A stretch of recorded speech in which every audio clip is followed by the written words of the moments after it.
kula double pinten, Bu? Oh, nggih, jenengan Bu Paiton nggih. Nggih. Kula tinggalane. Kayaknya dapat 3. Lah kok akeh men, Bu? Wingi kula titipne Maknar. Sampeyan gak tau nyang, wae nyang iki dicatet. Bulan setengah yang lalu kan aku titip. Lah, terus apa iki? Iki dapat 3. Pokoknya catatannya dapat 3 lho ya, aku garo wis. Ya niku tak titipne Maknar. Maknar lho apa sih, Mak? Ya sampeyan anu nang Maknar kene aku garo lho ya.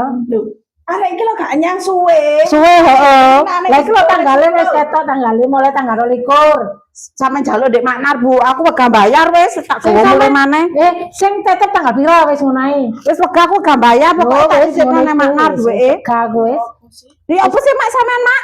Lah kok aku sing disalahno? Lah aku tak titip sampean kok ora sampe bayarno.